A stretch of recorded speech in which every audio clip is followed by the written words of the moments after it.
This is the moment my daughter was born. It took 35 hours. Now, out of those 35 hours, I was pushing for 5 hours, and she was crowning for an hour and a half. And we had decided to do a home birth, so no drugs. That's a picture of me and my husband, Justin, in the birthing pool almost a year and a half ago now. I think that people like Blake Lively, who have a really hard exterior shell and who are kind of manipulative, cutting people, do you know what I'm saying? Yeah. I think that they are actually often intimidated by or afraid of or suspicious of people who are really touchy-feely, emotionally, spiritual, Yeah, that's soft, a good point. emotive. And what I keep coming back to in my mind the last couple of days is that interaction that we saw with Baldoni and Lively on camera. And he tells her about how he and his wife do this exercise where they stare at each other. And Emily and I have we have these moments where Staring? You just stare. literally we've done it for like 5 minutes. it's like, I think you would find it terrifying. We just literally hit each other and like I time found a sociopath. and like time stops. Yeah. But like that's just how it's been for us from the beginning. It's like, I think you would find it terrifying.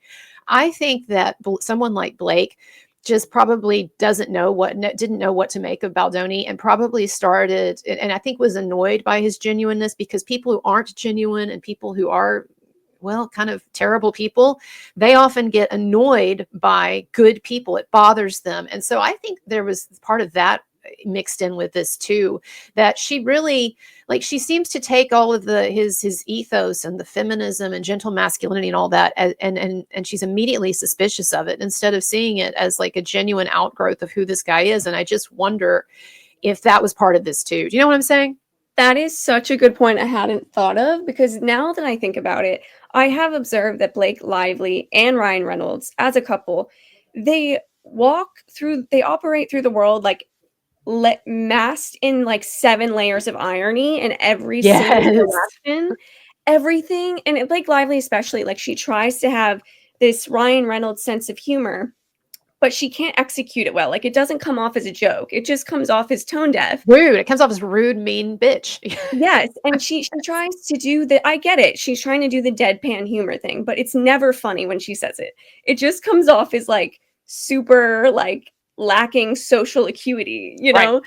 Right. And it's so bizarre. And I think that's absolutely maybe that at play there. It's like they're just so layered in like detached irony, sarcasm, that they actually, there's like not even a human there anymore. That's such a good way to put it. I love the way you put it, because I was really struggling to say what I was meaning to say. But yes, exactly. With Ryan Reynolds and Blake Lively, we get layer after layer of, what did you say, of irony and snark, like shrouded in 7 different layers of like post-ironic like humor, you know? And like when you see this throughout in the way that the private text messages with Justin Baldoni, it sounds exhausting to communicate with these people, because we didn't see much with Ryan Reynolds, but the one text communication conversation we see, it's like he's trying to say, like, really, you need to rearrange the shooting for my family, because like we need to be together. You need to like change all this stuff.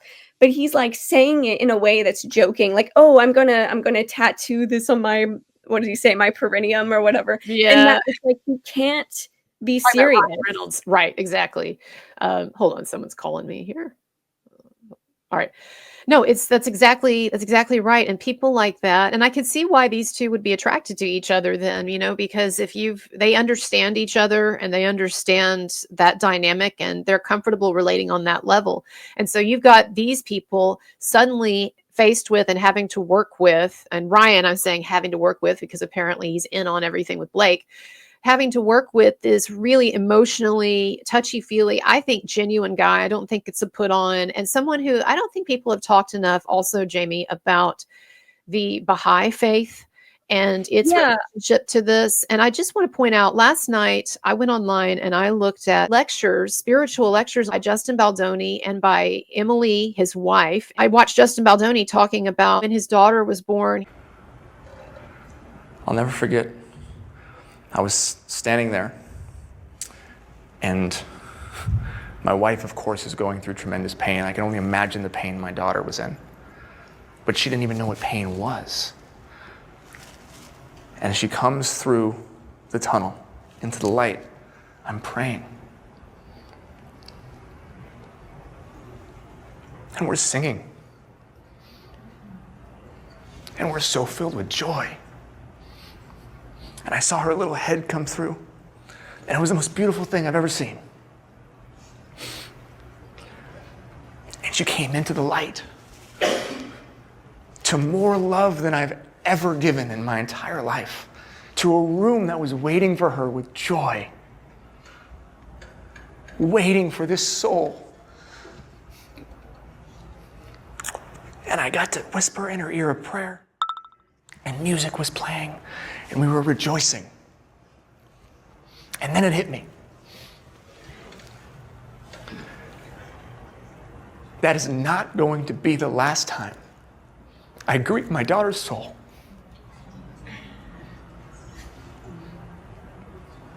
Because one day, God willing, I pass long before her, and she goes through her transition. And I'm there, singing for her, praying for her, laughing, dancing, welcoming her into the light.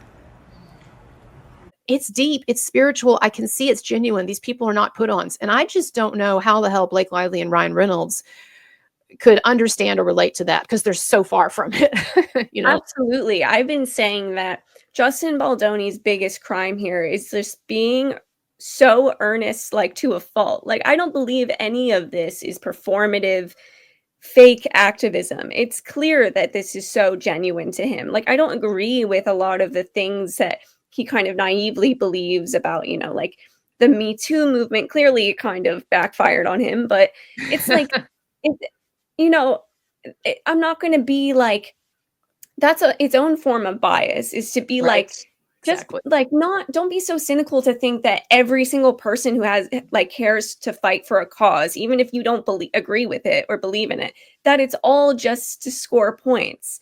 Because at every level, it just seems like we can see the trajectory of his career. He's just structured his entire life around activism. It's clear that he I think And he feels like, spirituality too, not I yes, want people to understand. I misunderstood him initially. I thought it was some kind of political woke activism, but I've looked at some of his interviews, even the most recent one that came out on Gents Talk, and he said, I don't like the term toxic masculinity. I don't believe masculinity is toxic. I don't like the politicization of these issues, et cetera, et cetera. So I think a lot of people just don't even understand. I'm sorry, go on. right.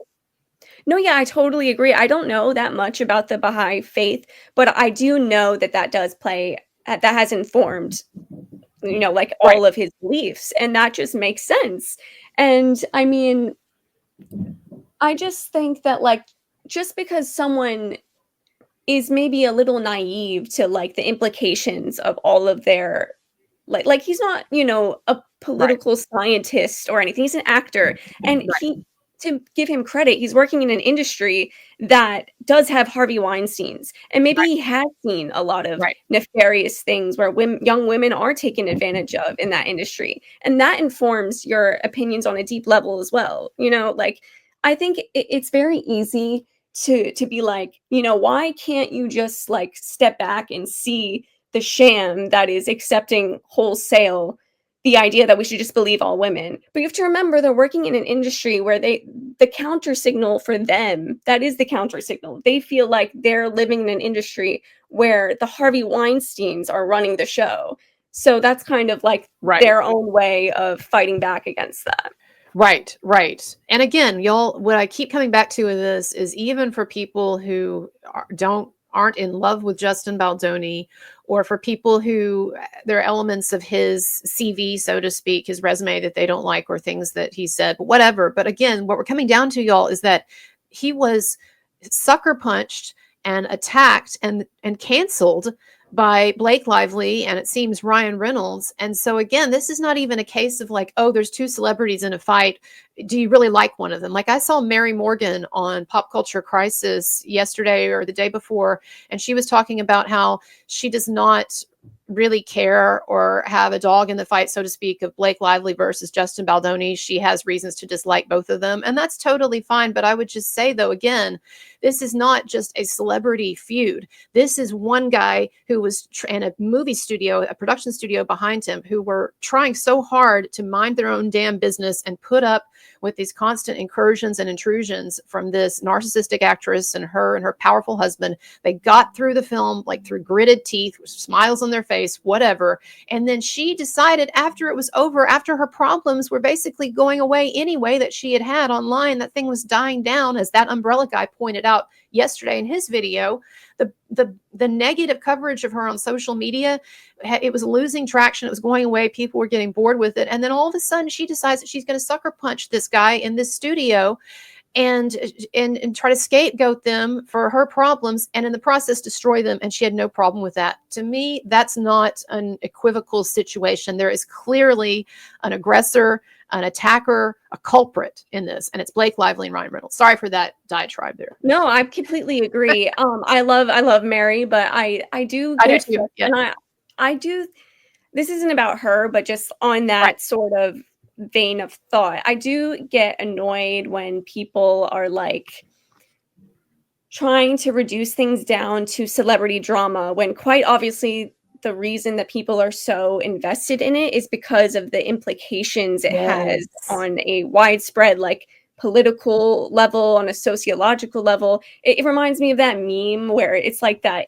It's like making fun of libertarians, where it's like, why does the collective well-being of society matter to you? LOL, mind your biz. And it's like, it's not just like, oh, you know, like, who cares what happens to you know, rich celebrities? Like, yeah, okay, sure.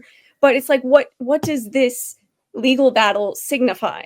That's the only reason we're all plugged into this. We don't want powerful celebrities to be able to just hijack, like, waft around their dragons and their money and accuse people, you know, take advantage of well-meaning people and accuse them of horrendous things and face no repercussions for that. That's ridiculous.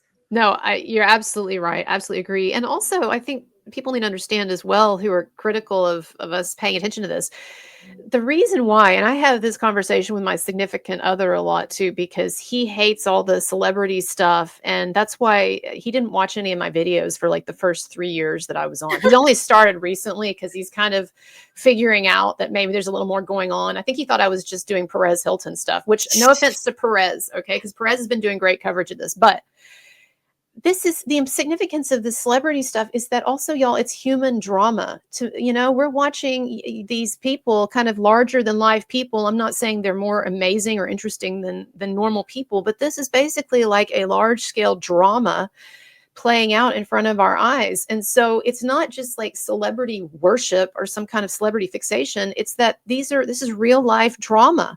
And so it's just like if you watch a movie, except the movie I know is fake, but it's the same dynamic. So to me, like, obviously we have too much tabloid culture. There's all kinds of unhealthiness associated with it. I'm not going to pretend that everything that I'm involved in here with all the social media stuff is healthy. But I will say at the same time, like, it's not just some kind of superficial celebrity shit. There's more going on here.